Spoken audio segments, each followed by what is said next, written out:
あのバッジを見ろ、海賊ども。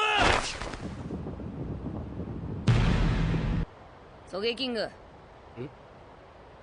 Subscribe to that channel. 了解。シャツファイヤーバトスター。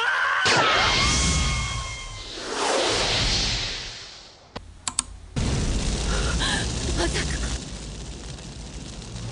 完了。Hello everyone, it's time for the green yellow law video. So just to get right into it, the leader we have right here, his ability is Dawn times 1, activate main once per turn. If the total cost of your characters is 5 or more, you may return one of your characters to the owner's hand, reveal one card from the top of your life cards. If that card is a supernovas type character card with a cost of 5 or less, you may play that card. So that was a whole lot of text.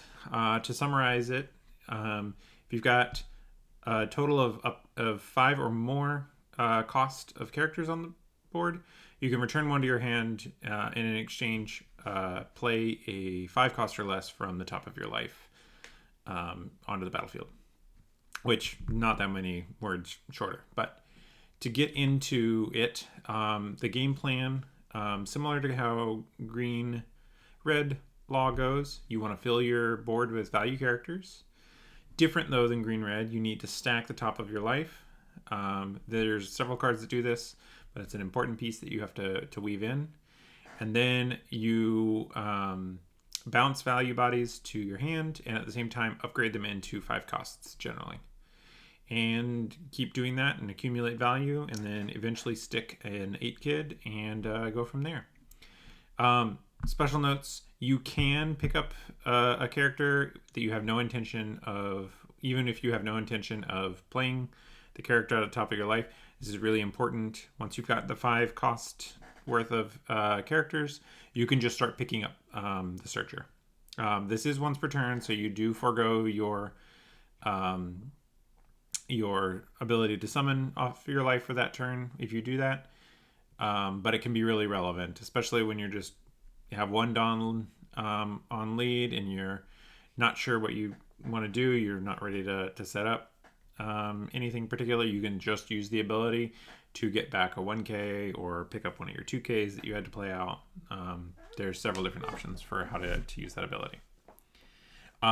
Another thing though is you have to have 5 or more, 5 cost or more total of characters. You can't just use it with just a searcher on board. So little things. It can be helpful against Bonnie to pick up your characters, especially you swing, whatever they tap, you can just pick it up and use it for your ability. All right, so that is the leader. I've broken the rest of this up into a couple different parts. The first is the top end. So the main top end that I have seen people running with this leader is the 8 cost kid. He reads Dawn times 1, opponent's turn. If this character is rested, your opponent cannot attack anything other than characters named Eustace Captain Kidd. Important note with that ability, if you have a different Eustace Captain Kidd on the field, they can attack into those. It's only into, it only protects things not named Kid, essentially. And then he has second ability, activate main once per turn. You may rest this character, play one character with a cost of 3 or less from your hand. Some pros in this for this card. This is a classic card all the way back from OP10. Now that we are in a meta with a lot less black representation, which I don't think will be 0. I think I've been following Kardi Kaizuku's stuff, and I tend to agree with him that Lucci, while weaker, is not done and out.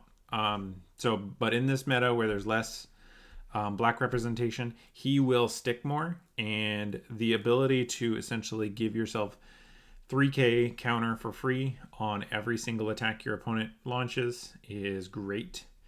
And his ability is really nice with this this leader, because if you use his tap ability to play out something, you can play out something dinky like maybe a searcher or something like that, and then use your leader ability to pick it up, and then play down maybe a bigger blocker, maybe a OP10 law blocker or something like that.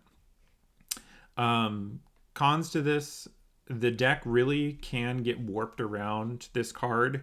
So if you find yourself in matchups where you have crafted your whole game plan around having 8 kid and your opponent removes it, things can get kind of hairy. Another con to this one is this is a very well-known entity. There's a lot of decks in the meta right now that are running this. So your opponents will be prepared and will have a plan for 8-cost kid. There's a couple things that we do differently than those other leaders, but for the most part, a game plan that works against one of the 8-kid leaders will work against all of them. So be aware that your opponents will probably be better prepared on an average matchup than you will be, just because your deck plays so similarly to other decks. Notable synergy I wanted to call out is the Cavendish. Being able to, on 8 Dawn, play him down and then swing with Cavendish to get the rested Dawn needed to immediately take advantage of his lure ability is really great. And the other Dawn that Cavendish unrests is perfect for using with your leader ability.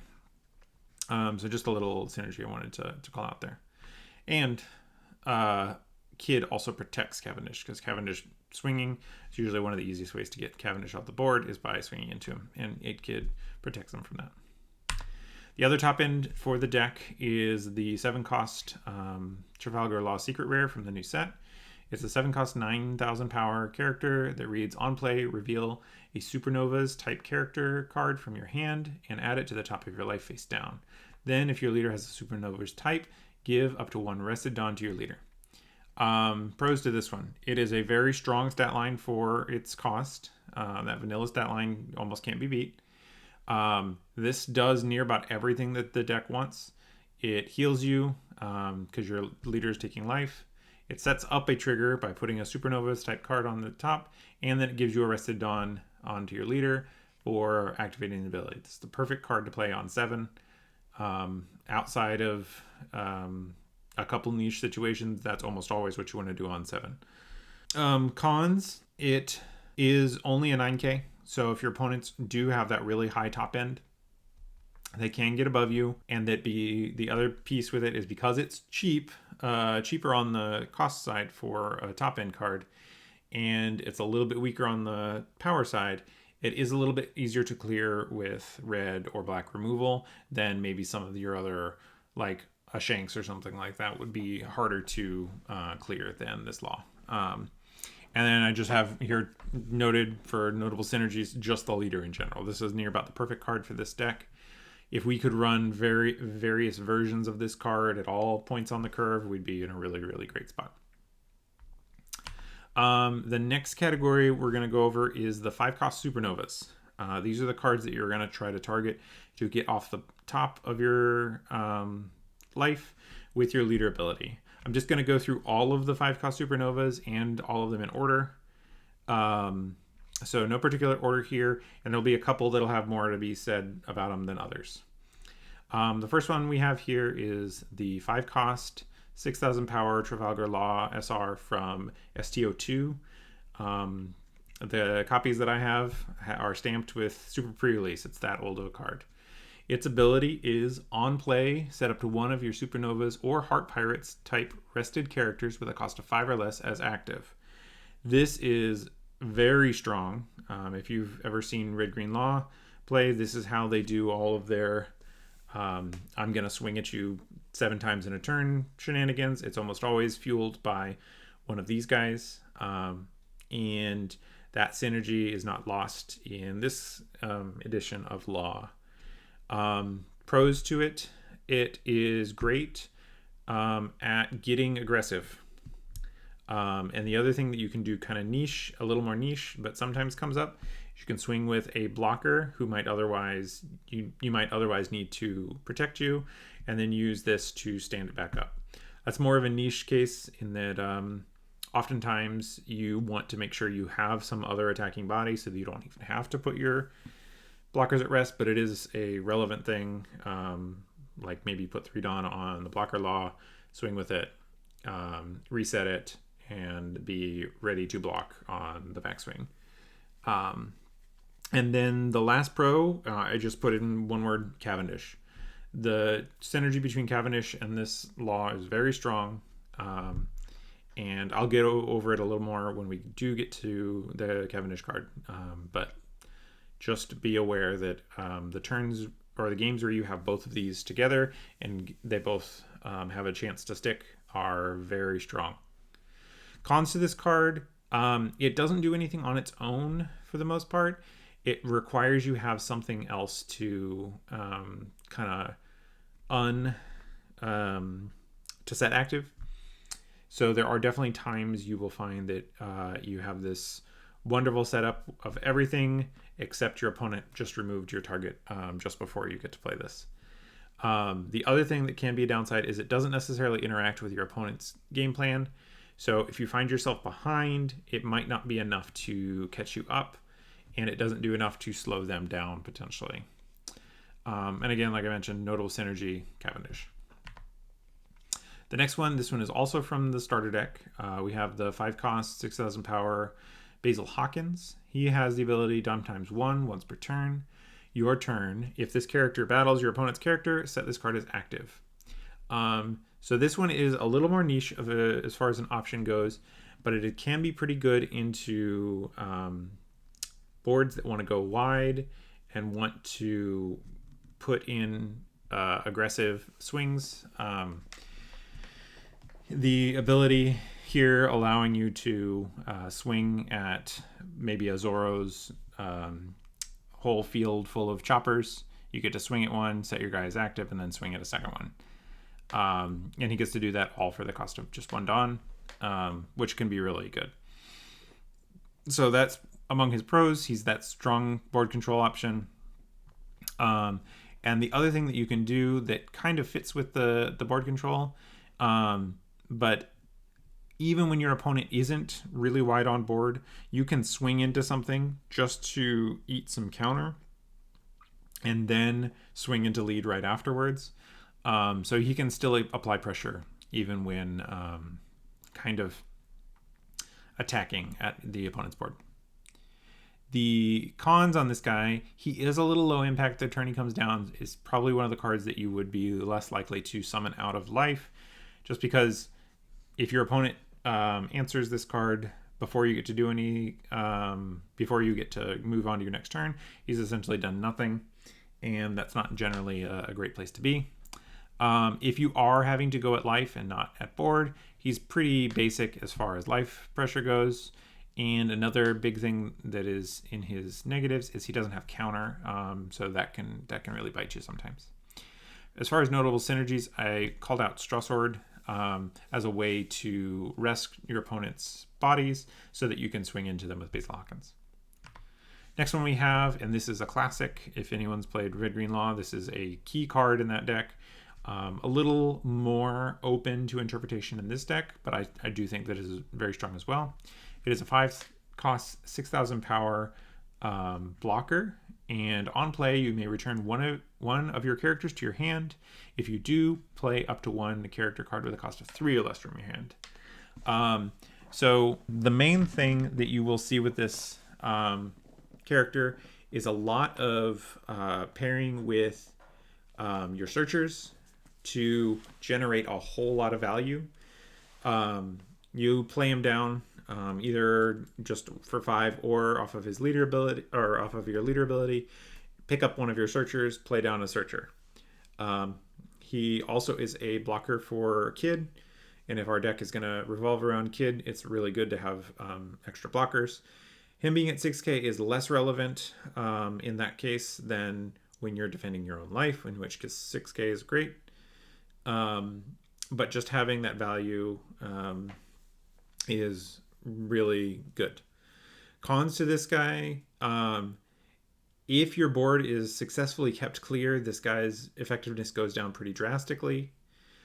He's not a great attacker, and he has no counter. So those are very real downsides to them. I still find that I am pretty frequently choosing him as my search option, just because of the amount of value you can get, and like maybe pick up all of your searchers and get in a lot of extra value out of that. One of the notable synergies is similar to what Red-Green Law would do, where they pick up a searcher and then play down a Zoro with Rush. You can also play down a Zoro with Rush. Our Zoro is just a little more conditional. So just keep that in mind, and that's why I call it out as notable synergy. The next one, also from OP10, is the 5 cost 6,000 power X-Drake. He has on play KO up to one of your opponent's rested characters with a cost of 4 or less. Pros to this one, there aren't a ton of direct control options in this deck, so this is one of them. And it does hit a lot of relevant targets, less so now that Doflamingo has been pushed out of the meta, but there's still plenty of times where you can snag something off the field and generate a pretty decent body. Cons to this one, it only targets rested things, so there will be a lot of times where even if your opponent does have a juicy target, it may not be rested, so it is hard to get at that. Like some of the other ones, he is not the greatest at life pressure. If you have to play him down, he's only a 6k body, which is serviceable, but nothing impressive. The last one I have for cons is if you are removing a 4 cost that's rested, it usually implies that that character has already done something good for their opponent. So you may not be able to take advantage of the removal as effectively as you would have liked. Again, like with Hawkins, I noted Straw Sword here as a way to kind of turn on the ability, make it more valuable. The next one, and this is I think is probably the most generally disregarded, and for a good reason, Supernova of the bunch. This is the 5 cost 6,000 power Monkey D. Luffy from ST13. This is definitely for the Luffy or the Three Brothers deck, and has way better synergies there. But just for completeness, this is activate main once per turn. This character gains 2,000 power until the start of your next turn. Then if you have 1 or more life, draw a card and trash the top card of your life. So the biggest upside to this one is how aggressive he can be. And if you can get him set up behind a kid, it can be very relevant that you have that 8,000 attacker as well. But that said, he is not searchable with your Luffy Searcher, which we'll get to later. And his ability competes with your leader ability. You only have so much life to use, and using this leader anywhere except at 0 life is not great. The notable synergy here, and this is a long stretch, would be the Monkey D. Luffy. You are running quite a few stacking characters, so it is would not be unheard of for you to plop this Luffy on top as a Supernova 5 cost and summon it out with a little Luffy, and that would put you to 7k power for the turn, which is a great place to be. But it definitely niche here, and I wouldn't probably recommend this one unless you're really cooking. The next one, and this is probably one of the more important 5 costs, if not the most important, we have Cavendish. He's a 5 cost 6,000 power with on play and when attacking. If your leader has the Supernovas type and you have no other Cavendish characters, set up to 2 of your Dawn as active. This is kind of the card that allows you to do, in some sense, unfair things, especially when you're getting to summon this guy out for just 1 cost. There is a ton of extra value you can get in a turn and really kind of lay on the value and lay on the pressure with it. It's very good with 8 Kid. It allows you to do things and be set up for things that you wouldn't normally be able to. The Dawn on Leader and the Dawn on Kid can get a little restrictive, and Cavendish kind of really opens those up. And he can lead to some very aggressive turns, especially when paired with the Restand Law from the first starter deck. Cons to him, he is capped at just 1 on board. So if you draw 4 Cavendishes in a game, you might find yourself in a kind of an awkward spot where you have 3 cards that can't be used for anything at counter unless your opponent removes this.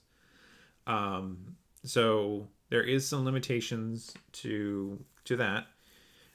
You do have to find a way to spend your Dawn prior, because he only restands Rested Dawn, which can be tough to do.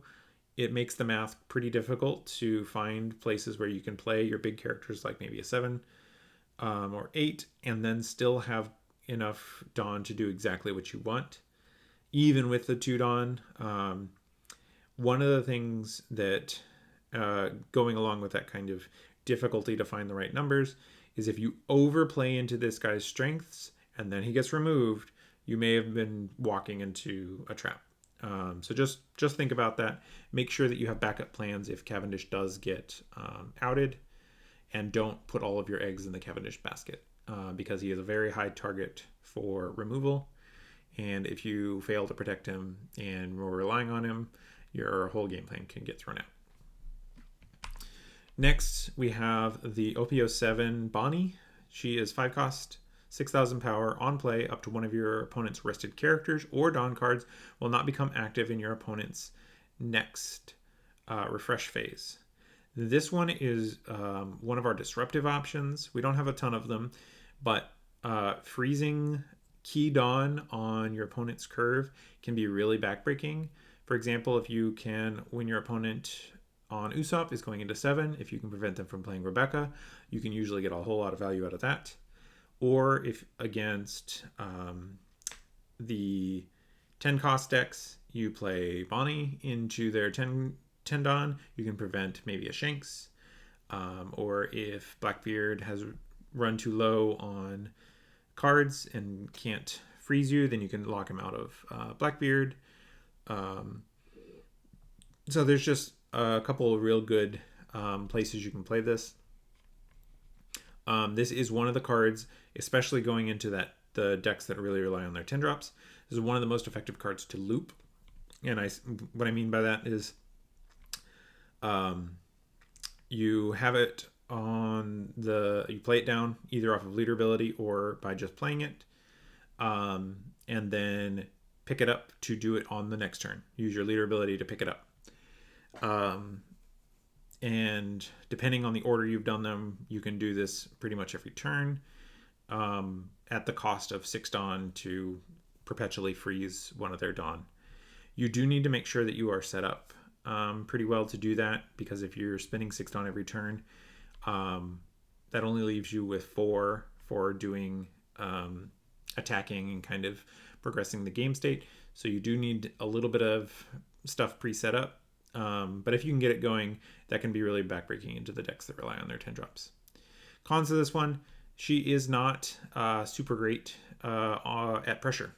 While you can really disrupt your opponent's plan, she doesn't necessarily work to aggressively finish the game past that point, which can be a downside. Another thing is she doesn't do a lot with the rest of the deck.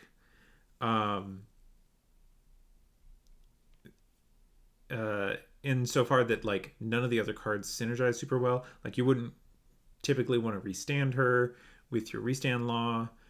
She doesn't synergize with the blocker law. Cavendish, she attacks alongside but doesn't have any inherent synergy. So she is kind of a card that is useful to have when it's good, but is also one that doesn't demand any spots in a game plan.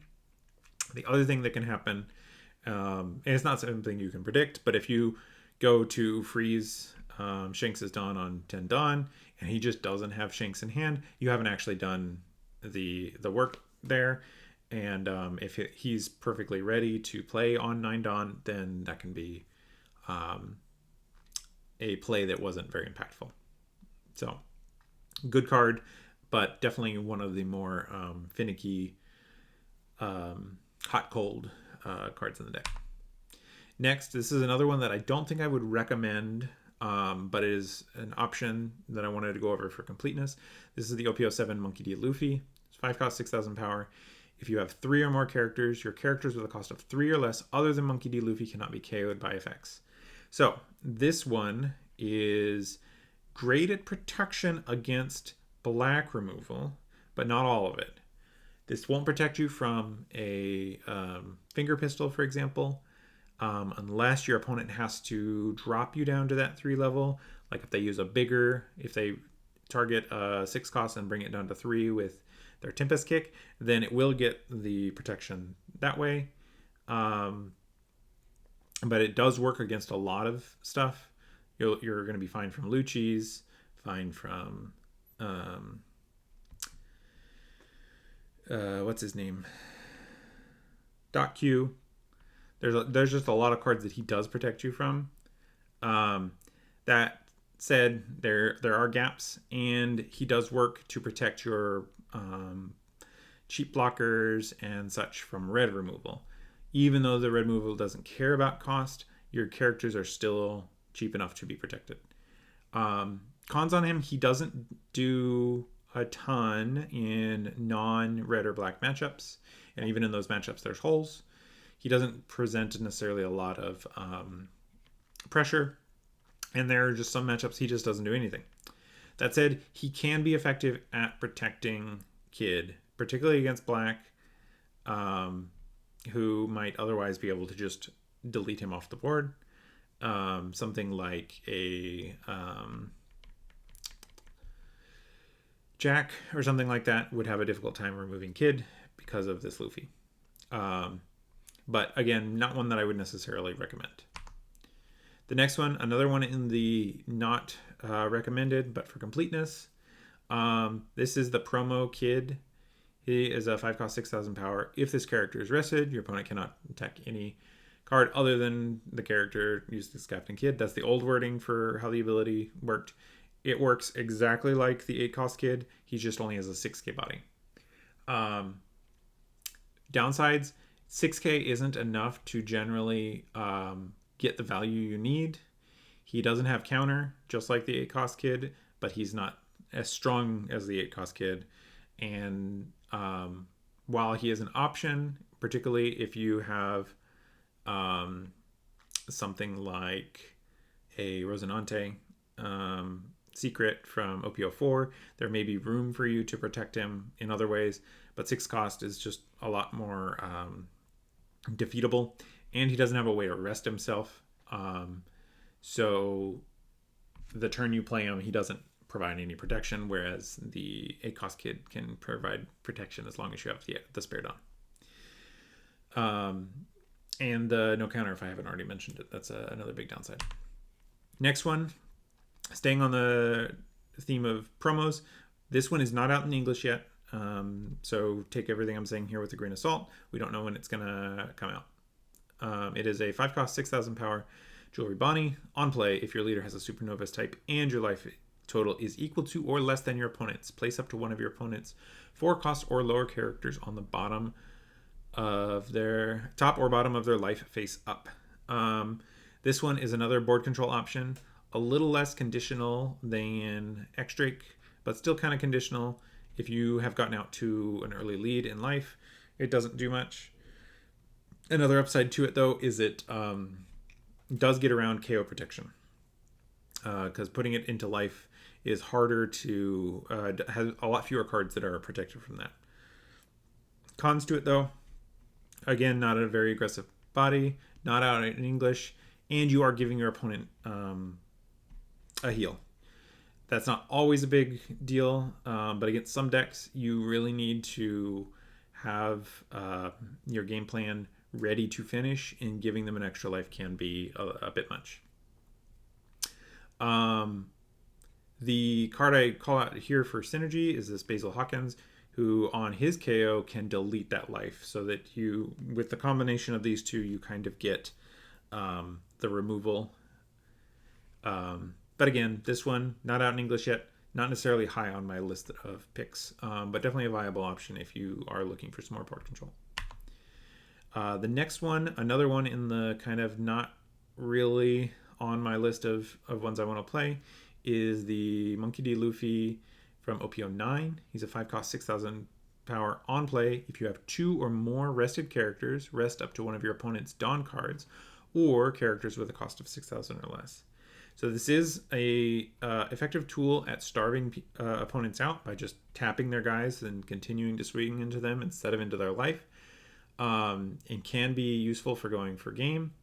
The cons, though, is it's not necessarily super aggressive, and its requirement of having 2 or more rested characters is much harder to fit in this deck than it would be in a limb deck because he himself does not come out rested.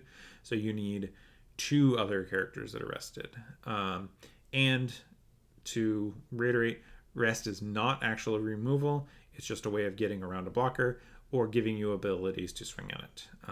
So it's kind of only half of a removal in that sense.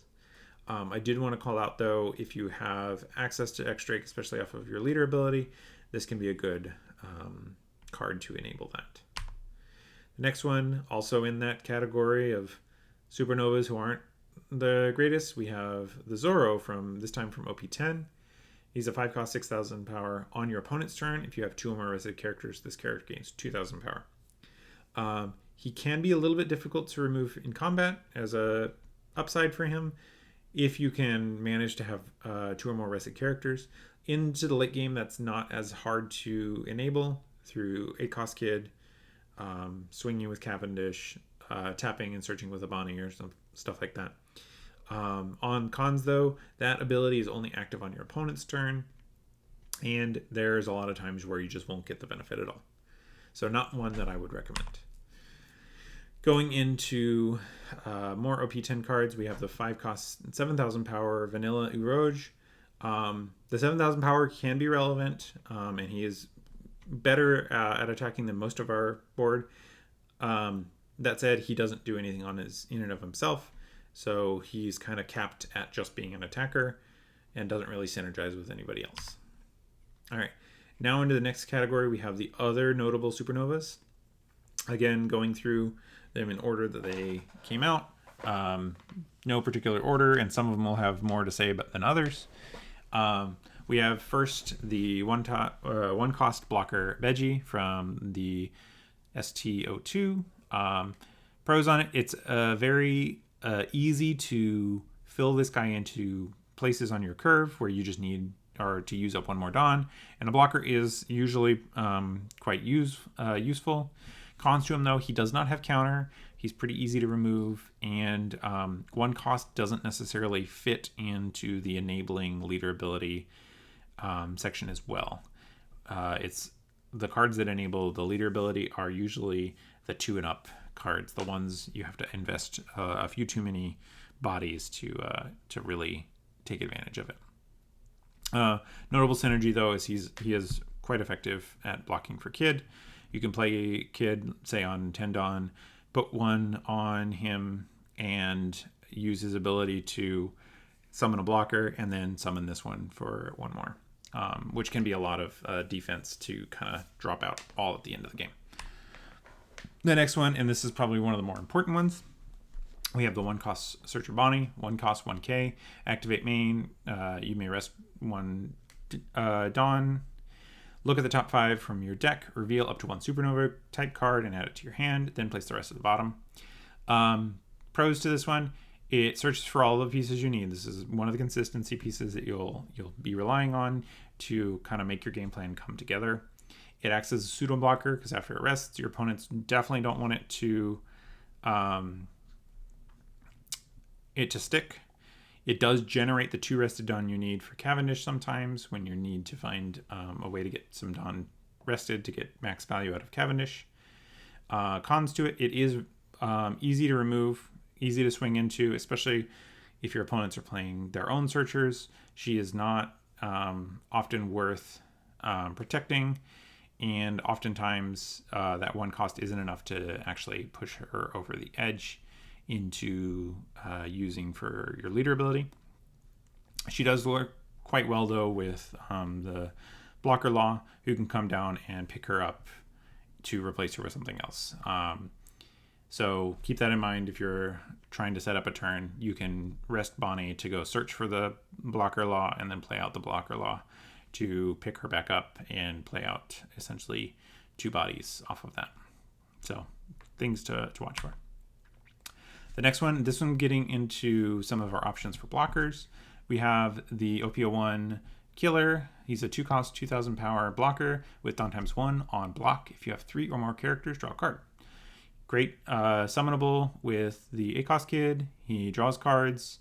2 cost makes him a little bit better at enabling your leader ability. Cons to that, though, being 2 cost 2k is quite easy to remove for most decks that have removal. And there will be times where the card draw isn't always active. Usually by the dawn, you usually have the 3 characters, but if you don't always have a spare dawn to play around with, especially if you're using one on lead, one on your 8 cost law, and then trying to fit one more on killer, that can be a lot of dawn spoken for.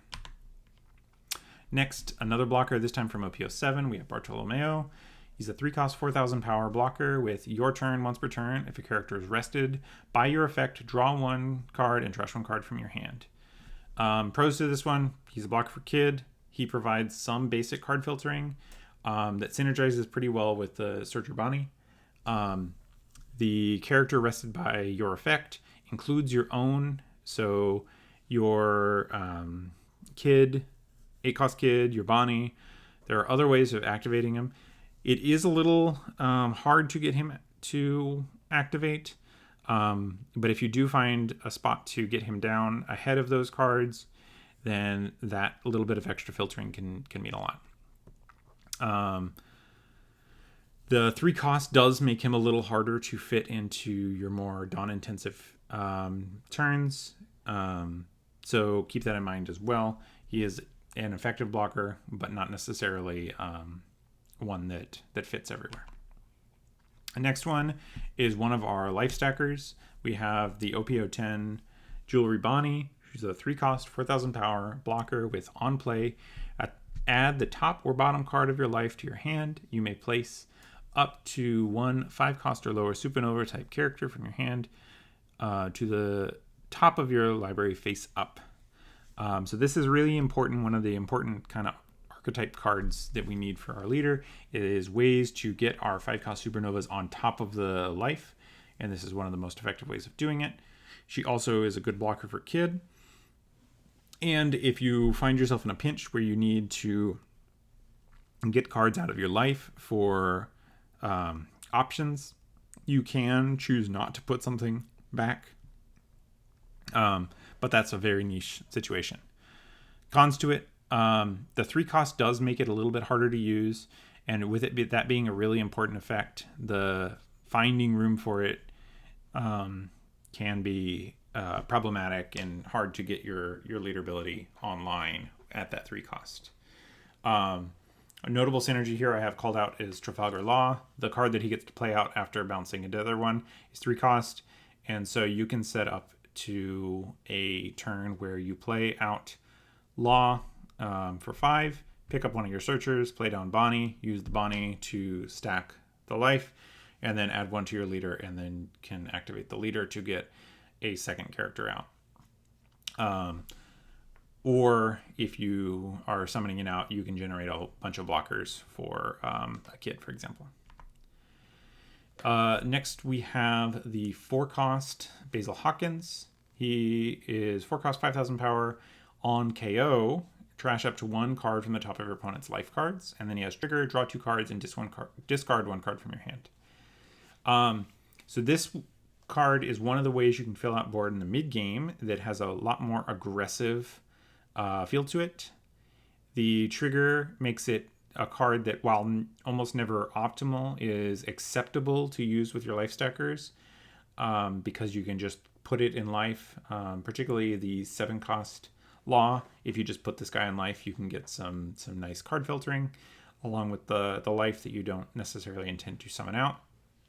And then because of that on KO ability, your opponents a lot of times will not attack into it because losing their life at an inopportune time isn't something that they'll pursue. So all things in his favor. Cons, though, he doesn't synergize with Kid in any particular way. He is still weak to bounce and bottom deck, even if people won't KO him.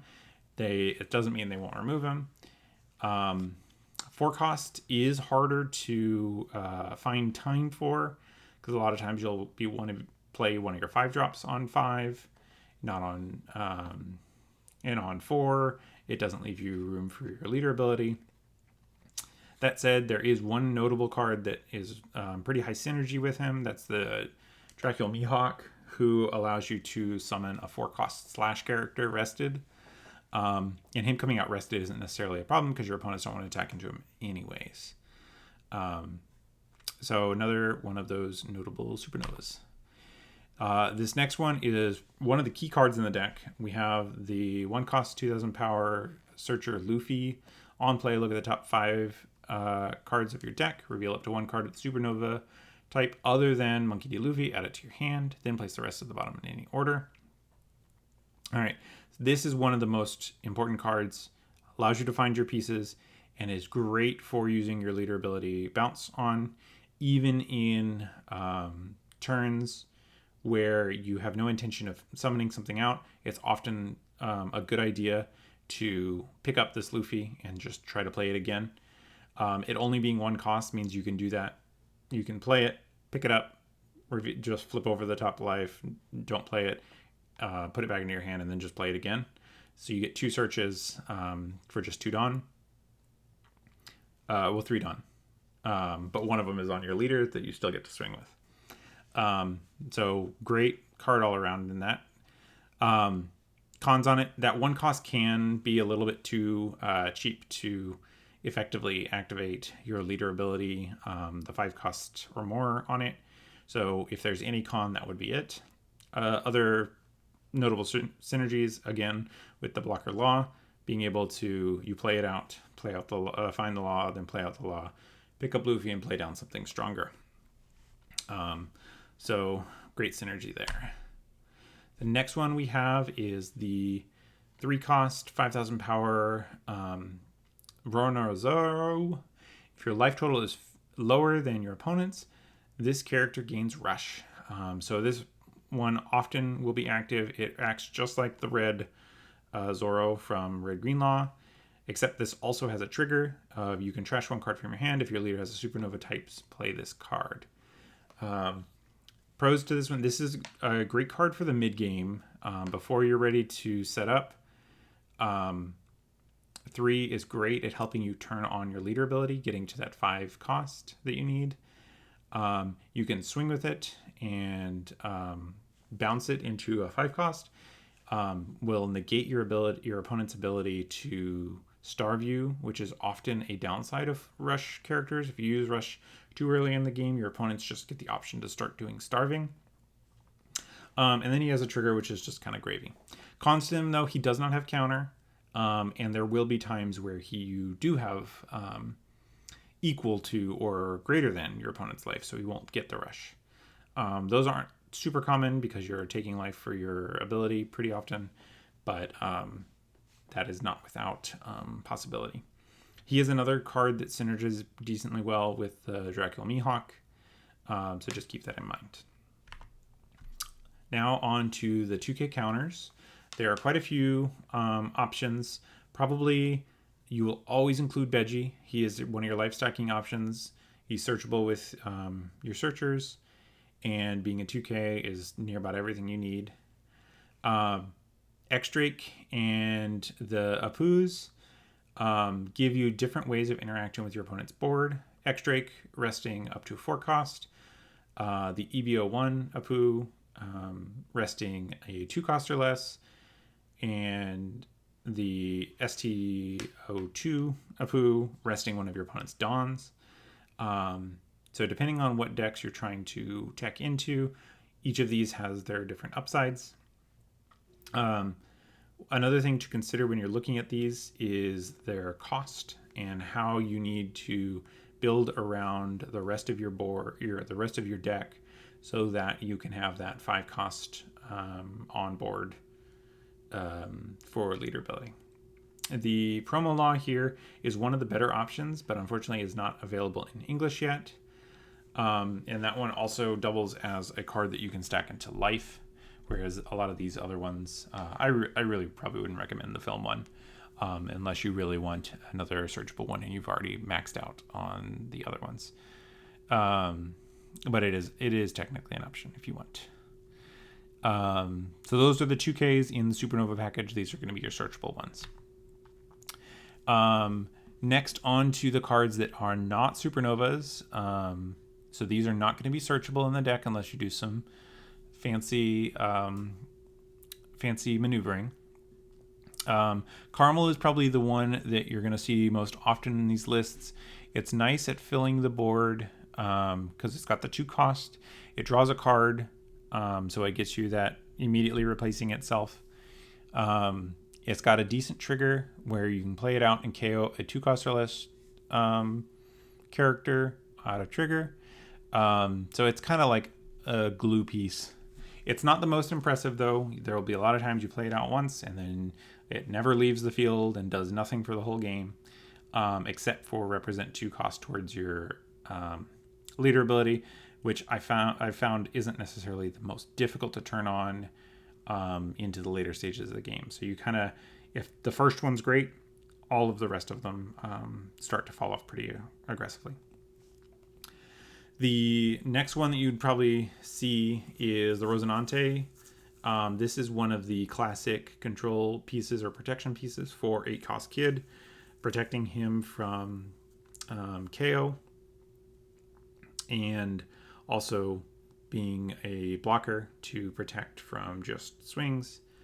So he's quite strong for that. Hiyori is another option for a life stacker that happens to be a 2K as well. Definitely consider that one if you have the room. Hody is another piece that you can put in top end if you find that you're not having enough top end. He also has the aggressive bent of resting down Dawn against maybe a purple Luffy, or blockers against an Usopp, or some of the other blocker decks, maybe a Bonnie or something like that. Katakuri is also a life stacker in a pinch. Slightly less effective than the other ones, but he also doubles as removal and has a pretty good body to boot. And then finally in this part 1, we have the Rosinante secret, which is really strong at protecting your green 5 costs, which you run a lot of in your deck, kind of focuses a lot on. There's a couple other non-supernovas that you can consider. Mihawk is one that synergizes really well with Hawkins and Zoro to enable very early leader effects. You can use on going second on your forward on turn. You can play out Mihawk into either Hawkins or Zoro and be ready to try to blind flip a card, or if on turn 1 you played a Beji, you can, or a Hiyori if you're playing those, you can be set up to use your leader ability very early into the game. That can be really relevant into Blackbeard, who will very frequently not block your turn 4, I should say, on plays. If they don't, then you have a window to kind of get some bodies out that they have to kind of respect from that point on. Dashigi is a really strong protection piece for Kid, allowing you to protect Kid from stuff like Red Rock, which is otherwise hard to deal with, and also just a 2K for the rest of the game, so you don't need to worry about it if you don't find the time to play it. You always have the 2K. Finally, I wanted to call out Smoker. This isn't one that I've seen referenced a ton, but I think is worth mentioning here. It's got that strong vanilla 5, costs 7,000 body with Banish to make it an effective attacker, and its activate main to set one of your Dawn active is exactly what you need to use your leader ability. So this would be an option if you need to find more things to do in the mid game, but you're not quite feeling any of the other supernovas. Next, we have the event cards. There are a good number of them that are viable options, I think, for various purposes in the deck. The first two, we have Damn Punk and Radio Knife, as both being 4 cost removal spells for 5 cost characters. Both of which can be really relevant, because 5 cost, I think, is probably the most common and strong cost right now, and having ways to deal with them can be effective. Radio Knife I want to call out a little bit because it has the flexibility of being able to rest one thing and then KO another thing sometimes, which can be effective in going for game later.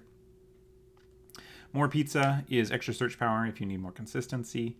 Not one that I would recommend necessarily because it doesn't generate any board on there, and if you really need it, it might even be better to up the numbers of the cards you're searching for, just because you're already running 2 searchers, and the third searcher is where you probably are hitting diminished returns. But it is an option if you're interested. The next one I have is Room. This one is particularly effective with the OP10 blocker law, or other larger blockers. It, for 1 cost, lets you give 3,000 power to a leader or character if you have 1 or less life. So you do have to kind of maneuver into a spot with it. But then after doing so, it restands one of your 5-cost characters. So this can be really effective. Your opponent wants to swing an 8 at your board with an 8 kid and a OP10 blocker. You get to use Room to put the blocker law up to 9 and restand him. Meaning you get essentially a 1 free block that is perfect for defending kid, and then be set up for another one just at 6K on the second one. The next card I wanted to call out is Narikabura Arrow. This one I wanted to call out specifically for the kind of resurgence of the 9-cost Secret Zoro with the triple attack. This is a really effective way at reducing that character's effectiveness, because just being able, they can't just swing for 9 3 times as easily. All of those swings get reduced to 6s instead, which is way more easy to deal with. And then the final one is Straw Sword. This is a card that, while a brick is very, very flexible, it can rest anything in the game. Most importantly, though, is it invalidates the 10-cost Blackbeard. So if you find your opponent is trying to set up behind their Blackbeards, they've gone down to 0 life, but they're just playing Blackbeard after Blackbeard, you can really effectively mess them up by just using Straw Sword and then stacking everything on lead and just going for game. So those are some of the events I wanted to call out. Next, I'm going to jump over to the live cam to show you my list, and then we'll kind of come back for our wrap up. All right, now we're here with the actual deck that I put together for Law. So we have our leader here. I'm using from Kaizoku cards, the manga face cards. I really like his style. The manga faces are my preferred version of alt arts. So I am rocking this one from Kaizoku cards. And then other kind of accessories here. We've got the 10 PRB Law Dawn, one of which I managed to open in foil. I don't know if it'll come through on the camera very well. But I did manage to get one of them in foil. And then we'll get into the deck list. So first we have 4 Luffy and 4 Bonnie. So this is my searcher package. This is for consistency. Real great at filling out the board and finding what you need for the mid game. So I'm running 4 of each of those. I think that Bonnie is definitely the lesser of the 2. If you really needed to find room in your deck, it would be reasonable to shave maybe 1 Bonnie for a tech card you're looking for. But otherwise, I would always pretty much always run 4 of the Luffy's. Next, for more filling out the board cards, we have 4 of the Caramel. This one is one that I would love a replacement for. I haven't yet figured out what I could replace it with. Feels a little low impact, but it is what it is. Next, in the category here, kind of filling out the board, we have our first 2K. We have the X-Drake. X-Drake here being a 2K that rests something particularly effective early when you're a 4-life leader and you can kind of get under things and then swing at them to keep them a little bit starved on cards. Great place to be. So this is kind of my early game. I want to use these cards to fill out the board. Drake to help me control the early game a little bit, particularly against maybe searchers who would swing into Bonnie or stuff like that. I can rest it with Drake and then swing into it. And then leader ability to protect them later. Next category I want to go over is my life stackers. We have 4 of the Beji. 2K counter, great card. And 4 of the Bonnie blocker life stacker, great card. They have different uses. When you have a couple blockers already, you'll search for the 2Ks to protect kid with counter.